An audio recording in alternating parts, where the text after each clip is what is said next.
Creo que hay algunos que están cursando el seminario 1 y 2 de argumentación jurídica, son seminarios interáreas que van cambiando a lo largo de los cuatrimestres en sus contenidos, y otros están cursando lógica jurídica.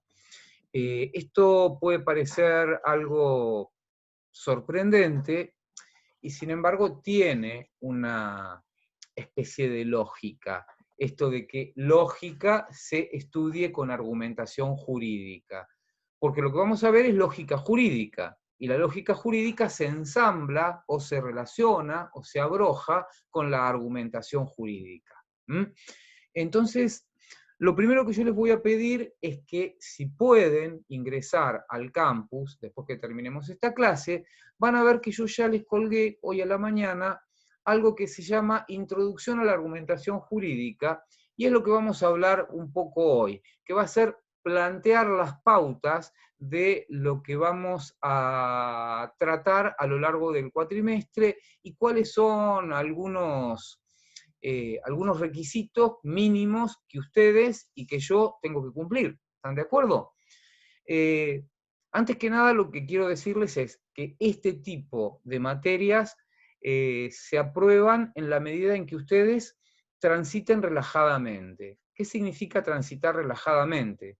No significa no leer, no significa olvidarse de la materia y simplemente colgarse o bien leer diacrónicamente el planteo de clase o la bibliografía que se les vaya dando.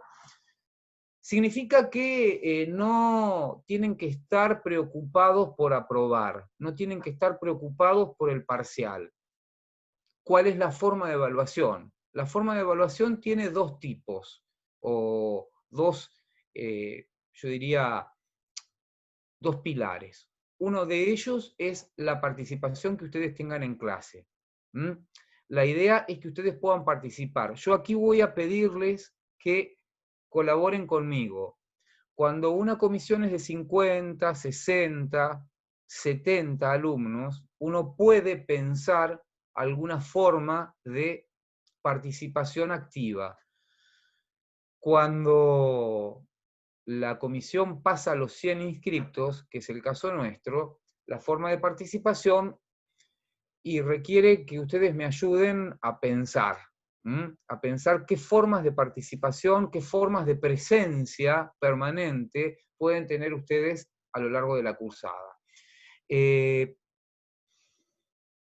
Una instancia de evaluación es la participación en clase, el hacer los trabajos. Los trabajos son trabajos muy sencillos, son trabajos que cualquier persona leyendo el marco teórico lo puede hacer. Lo interesante es que ustedes marquen la diferencia, que marquen cuál es la rúbrica original que ustedes le ponen al trabajo, que se diviertan. Esto tiene que ser divertido, porque esto se vincula con el modo de ejercer la abogacía o de ejercer el derecho en el rol de operador jurídico que a ustedes les corresponda. En cuanto a la bibliografía que yo les voy a colgar en el aula va a ser la bibliografía mínima. ¿Mm? Esto no significa que ustedes no puedan ampliarla. Y es muy sencillo ampliarla, porque ustedes saben que antes casi todo lo importante aparecía en la Enciclopedia Británica. Pero ustedes vieron que la Enciclopedia Británica ya no se vende más. ¿Por qué? Porque la Enciclopedia Británica, Valentina, ¿dónde te parece que se encuentra más barata que comprándosela al librero? En internet. En Internet, exactamente. Ustedes en Internet pueden sorprenderse y pueden sorprenderme, porque de cada tema que tratemos pueden encontrar millares de materiales interesantes. Yo no les voy a poner dibujitos, porque no me va mucho esto del dibujito. Tampoco los voy a atosigar con mucho material. Prefiero que sea un material acotado y que ese material acotado ustedes lo puedan leer y que me puedan hacer devoluciones o que puedan hacer trabajos. Trabajos que nunca van a ser muy extensos, porque la idea es que yo los pueda leer y que les pueda hacer una devolución útil. ¿Están de acuerdo con eso? ¿Mm? Abran los micrófonos, que no va a haber problema. ¿Están de acuerdo? Sí. Sí, sí, sí. Esto es importante porque si vamos a empezar diciendo que uno de los pilares de la evaluación es la participación, les tengo que conocer la voz. Y otro de los pilares es un trabajo final donde ustedes, a partir de algún caso o de alguna situación o de alguna noticia, de algo que le ha llamado la atención a ustedes, puedan generar un texto argumentativo. Para esto vamos a ir planteando las pautas de ese trabajo a lo largo de las 16 clases que vamos a tener.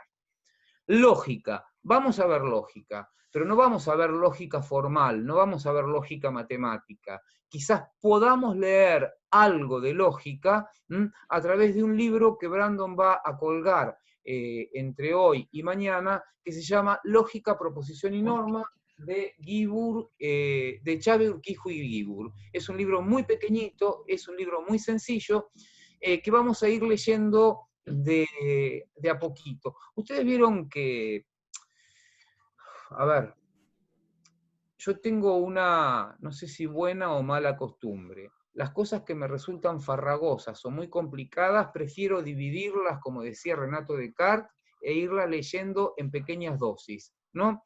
Entonces, en todas las clases, en estas 15 clases que nos van a quedar, vamos a leer un poquitito de lógica, proposición y norma de Chávez, Urquijo y Guibur para tratar de entender de qué va la lógica formal.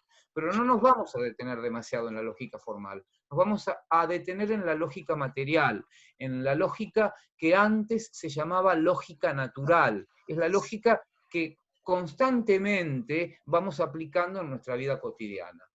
Si ustedes miran este documento que yo les colgué, yo les pido que lo lean muy detenidamente porque allí está algo que ustedes en las encuestas de la primera parte del año, del primer cuatrimestre, señalaron que era importante y, bueno, uno aprende de las devoluciones que ustedes hacen. Es importante tener en claro desde el primer día qué contenidos vamos a ver, cómo se va a evaluar, qué bibliografía se va a utilizar, qué participación se espera del alumno, qué objetivos se han planteado y alguna que otra cuestión de interés.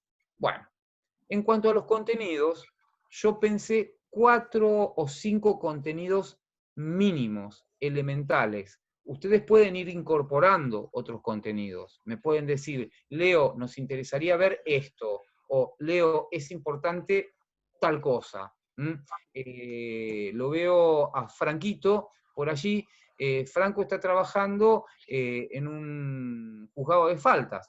Es un juzgado.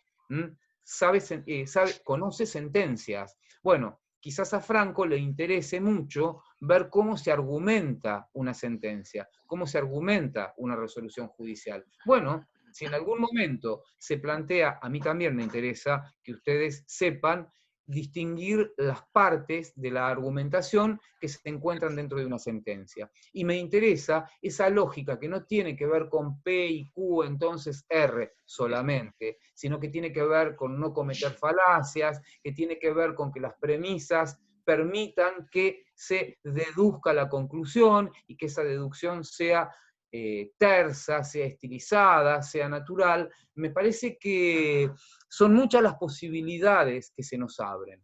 Lo primero que vamos a analizar, que no va a ser en esta clase, porque somos muy poquitos y para no repetir la clase, es el concepto de argumentación en general, de argumentación jurídica en especial, porque no se argumenta solamente en el plano del derecho, se argumenta en todo intersticio de la vida cotidiana. ¿Qué entienden ustedes por argumentar? A ver. Cualquiera, a ver, ¿qué les parece que es argumentar? Darle fundamento a alguna posición. Ajá. ¿Y un argumento, Ernestina, qué sería? Esa fundamentación. Una explicación de por qué. Ajá. Fíjense una cosa. Argumentar es una actividad. Básicamente es una actividad textual. ¿Qué significa que es una actividad textual? Es una actividad que se genera a través de proferir un discurso. Más que textual diríamos entonces que es una actividad discursiva. El discurso puede ser escrito, puede ser oral, pero también ustedes advertirán que muchas veces argumentamos con el cuerpo. Es lo que se llama la argumentación analógica. Ustedes podrán advertir, ¿cómo anda, Franco? Podrán advertir que muchas veces uno se sienta y dice, sí, sí, estoy con toda la disposición para llegar a un acuerdo. ¿Y qué está diciendo mi cuerpo? Que no se ve acá. Estoy totalmente dispuesto a llegar a un acuerdo con ustedes sobre el contrato pedagógico. ¿Qué está diciendo mi cuerpo? ¿Estoy diciendo que estoy dispuesto, abierto a la argumentación? ¿Mm? En verdad, lo peor que puede hacer un argumentador... ¿Estás con los brazos cruzados? No, Leo. No Estar estás con los brazos dispuesto. cruzados, no. Mirar para otro No. lado, sí, sí, sí, sí, los tengo muy en cuenta, seguro que vamos a llegar a un acuerdo, seguro, seguro. Sí, ustedes planteen, ¿qué está diciendo mi cuerpo ahí? Yo estoy diciendo, estoy profiriendo a través del discurso que sí, y a través del cuerpo Que no. estoy diciendo que no. Negativo. Entonces, tomar en cuenta que es una actividad eminentemente dialógica, eminentemente textual, pero también es una actividad corporal. Y esto tiene que ver, de alguna manera, con la vieja tradición de la argumentación, que ustedes saben comienza a tener sus primeros fundamentos en la historia de la filosofía con los sofistas que fueron maestros de retórica o maestros de argumentación y que básicamente encuentra su principal representante en la filosofía antigua en Aristóteles, básicamente en una obra que se llama Organum, que es, por eso les digo, tiene una vinculación la argumentación con la lógica. El Organum era el libro de Aristóteles que compendiaba todos los escritos sobre lógica y sobre retórica. Nosotros vamos a trabajar, estaba tratando de... Acá no lo encontré. Vamos a trabajar con la retórica, vamos a trabajar un poquitito con la retórica de Aristóteles y un poquitito con la retórica de Cicerón. ¿Por qué? Porque esto nos va marcando pautas que después, cuando podemos trabajar, cuando podemos andar en bicicleta sacando las rueditas, nos olvidamos de esas pautas, porque ya las tenemos introyectadas, ya las tenemos incorporadas, pero que en principio, cuando comiencen a ejercer su profesión, sepan esto que decía Ernestina. Argumentar es dar buenos fundamentos. Sí, pero buenos fundamentos ¿para qué? ¿Qué se busca con la argumentación? Demostrar una postura, justificar. Demostrar una postura. ¿Demostrar una postura para qué, Valentina? Doctor, para convencer al otro, ¿puede ser? Para convencer al otro. Lucio, muy bien, para convencer. Gracias, Lucio. Para Hola, Lucio. convencer, para persuadir. Hay algunos autores que hacen una distinción entre convencer y persuadir. Básicamente, esta distinción sería, yo los puedo persuadir a ustedes para que estudien, a través de la amenaza, diciéndoles, el que no me recita la lección para la próxima clase, inmediatamente queda excluido. Bueno, esto sería antirreglamentario. También los puedo persuadir a que me entreguen todo su patrimonio. Si, por ejemplo, a Ignacio le pongo un revólver en la cabeza. Ahora, esto es el tipo de persuasión o el tipo de convencimiento que busca la argumentación jurídica. Indudablemente no. Indudablemente la argumentación jurídica tiene que ver con otras cosas, tiene que ver con generar la adhesión voluntaria de algunos sujetos. Si nos colocamos en el campo del proceso propiamente dicho, ustedes recordarán, porque lo han visto en derecho procesal, que nuestro sistema, que es un sistema de corte garantista, cuando yo hablo de corte garantista no estoy hablando del garantismo del que normalmente se habla en los medios de comunicación masiva. Estoy hablando del artículo 18 de la Constitución Nacional, que regula el proceso. Y dentro de los contenidos implícitos que están en el artículo 18 de la Constitución Nacional, encontramos que nadie puede ser sometido a juicio sin ley previa, fundada en ley anterior al hecho del proceso, pero además agregamos otras cosas que están indudablemente allí, aunque no se digan tan claramente. Supongamos que Franco Inchausti me quiere demandar a mí, ¿correcto? Hay un actor y hay un reactor. ¿Podemos resolverlo Franco y yo? Sí, pero eso no va a ser un proceso judicial. Eso va a ser, por ejemplo, una conciliación, un avenimiento, producto de un arbitraje. En un arbitraje ya vamos a necesitar un tercero, pero vamos a necesitar también el acuerdo previo de someter la cuestión a árbitros o a amigables componedores. Pero si hablamos de un proceso judicial, ¿qué es lo que nos dice la Constitución? Que no puede ser Franco y yo los que resolvamos nuestro propio litigio, sino que ¿quién tiene que resolverlo? Y lo tiene que resolver Valentina. Pero a ver, ¿Valentina está en el mismo nivel que nosotros? Es decir, actor y reactor están en el mismo nivel. Valentina se sobreeleva. Actor, reactor, y hay un tercero que va a ser imparcial, imparcial e independiente, y que ¿cómo se va a llamar?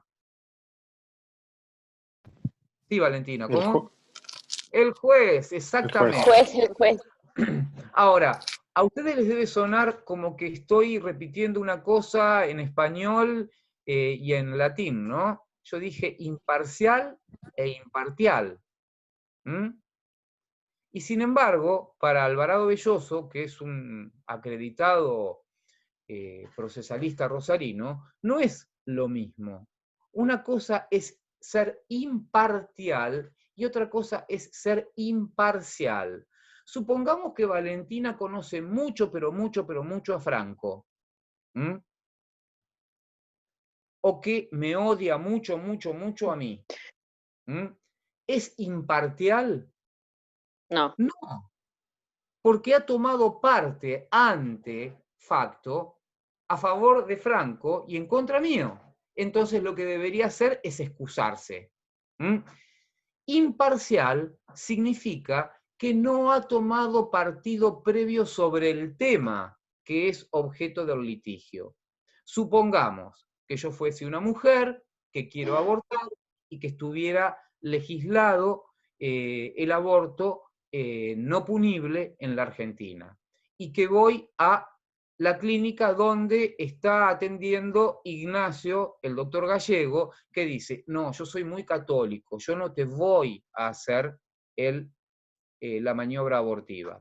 Bueno, si yo tengo una ley que me lo permite hacer, yo puedo ir por ante la doctora Fajey, y la doctora Fajey, si no ha tomado posición previa, va a poder decidir. Ahora, ¿qué pasa si la doctora Fajey ha escrito 17 libros en contra del aborto o a favor del aborto? ¿Es imparcial? No, no es imparcial. ¿Se van dando cuenta?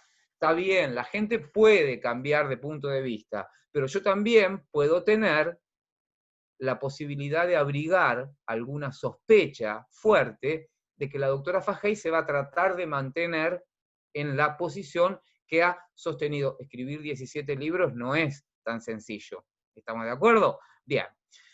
En el camino, en el proceso, el actor y el reactor van a tener que dar buenas razones. ¿Buenas razones respecto de qué? Y esto es lo importantísimo y que a veces perdemos de vista. Respecto del caso, cada vez que nosotros nos sometemos a un proceso judicial, nos sometemos con un caso. Y ustedes van a decir, qué tonto es este profe, ¿no? Claro que siempre tenemos un caso. ¿Qué es el caso? A ver, Candy, ¿qué te parece? ¿Qué sería el caso?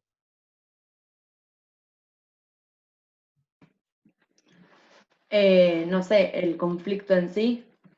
Por ejemplo, ¿qué conflicto podría ser, Agustina?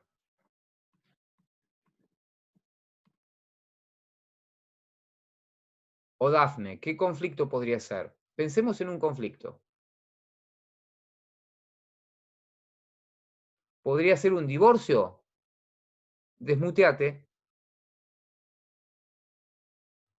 Entre dos personas, sí, tranquilamente Sí, entre podría dos ser un personas, pero divorcio. a ver, las dos personas son las que están en conflicto, en vínculo Sí, agonístico. Agonístico no es porque se están muriendo.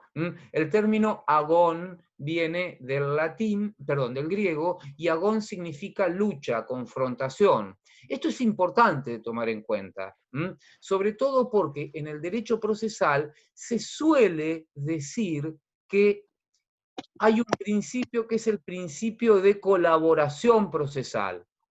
¿Lo han escuchado alguna vez? O el principio de buena fe procesal. Esto dicen los procesalistas. Los procesalistas cuando dan clases dicen esto. A ver, Franco Lautaro, contame. Si vos sos el abogado de la contraparte que represento yo, ¿vas a ser muy colaborativo conmigo? ¿Me vas a allanar? No, No. ¿Vas a no voy a, actuar de buena fe? no voy a trabajar por vos. ¿Cómo? No voy a trabajar por vos.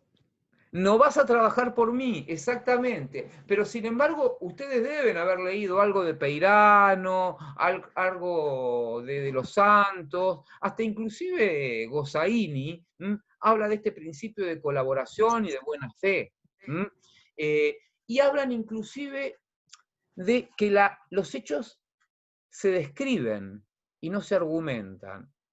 Y en verdad, yo acá les voy a recomendar algo. Hay una pintura en el Louvre que se llama La Virgen de las Rocas. La pintó Leonardo da Vinci. Yo no se las voy a colgar en el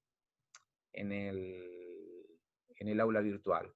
Pero sí les voy a pedir que la busquen. Es decir, ponen La Virgen de las Rocas, imagen, y les va a aparecer. ¿Correcto? Bien. La Virgen de las Rocas es una pintura que se llama así porque aparece la Virgen María y aparecen dos niños y claramente un angelito porque necesitaba completar la ilustración con algo, ¿no? La interpretación que se ha dado es que uno de esos niños era Jesús y que otro de esos niños era San Juan Bautista, o el Bautista, que era el primo. La pregunta es, ¿quién es Juan el Bautista y quién es Cristo? ¿O quién es Jesús? Yo quiero que lo miren y que me den su opinión para la próxima clase. Y si alguien sabe, que cuelgue eso. Porque es la Virgen con dos niños. Bien interesante esto. Uno de ellos es el niño Jesús, otro es Juan el Bautista, el niño Juan el Bautista. ¿Y esto de qué nos indica? Que cada vez que argumentamos desde una perspectiva, que los hechos no son hechos puros y hechos desnudos, sino que los hechos vienen cargados de significado. Argumentar significa desarrollar una actividad semiótica, donde te tengo que convencer. Supongamos, Ignacio quiere conseguir novia en este foro. Y además ya tiene a alguien en vista. A partir de ese momento, ¿qué es lo que hace Ignacio? Comienza a hablar, a proferir un paquete textual, ¿correcto? En un paquete textual donde les va a decir que es el tipo más hermoso, que es el tipo más honesto, que es el tipo más simpático, que es el tipo más entretenido, que es el tipo que es lo mejor que les puede pasar en la vida. ¿Y eso qué es, estimados amigos? Argumentar. ¿Estamos de acuerdo? Franco sale a vender lapiceras. Y ustedes saben que hay un montón de ofertas lapiceras, ¿no? Son todas Parker. Entonces, esto no es Parker. Te das cuenta que no es Parker, ¿no? Esto es una Parker truchita, ¿no? Quedan 5 minutos, me dice Brandon.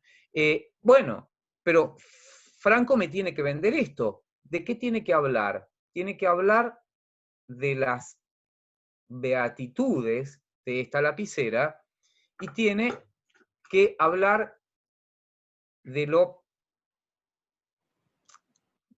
la poca calidad que tiene esta otra lapicera. Qué difícil a veces se torna hablar en un lenguaje estrictamente académico, ¿no?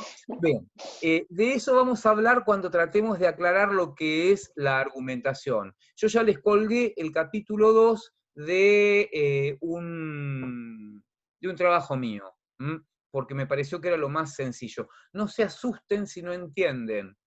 Tampoco es tan difícil, pero me lo van planteando. El segundo punto que vamos a ver son las dimensiones lógicas de los argumentos. Los principios lógicos fundamentales, que es distinguir entre los tres tipos de inferencia: la inducción, la deducción y la abducción.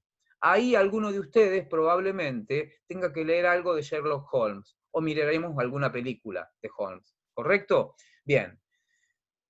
Tercer punto. Raíces clásicas de la argumentación, la retórica de Aristóteles. Y básicamente, un poco de Cicerón. Cuando yo digo Cicerón, normalmente digo Cicerón o digo Quíquero, porque soy un tonto, ¿no? Y porque tuve que bancarme que hablaran de Cicerón diciéndole Quíquero los 5 años que cursé la licenciatura en filosofía. Entonces, ya sabemos, Cicerón o Quíquero es lo mismo. Bien. Después vamos a ver un modelo muy sencillo de argumentación, con pasos bien marcados, que es el modelo de Stephen Toulmin. Es un modelo muy básico, pero es un modelo que les va a servir para armar una demanda o para contestar una demanda cuando comiencen a ejercer la profesión. Yo lo que quiero es que ustedes, esta es una de las tareas, uno de los objetivos, que ustedes terminen esta cursada sabiendo armar una demanda o sabiendo contestar una demanda, que es algo que a mí la facultad, cuando recién egresé,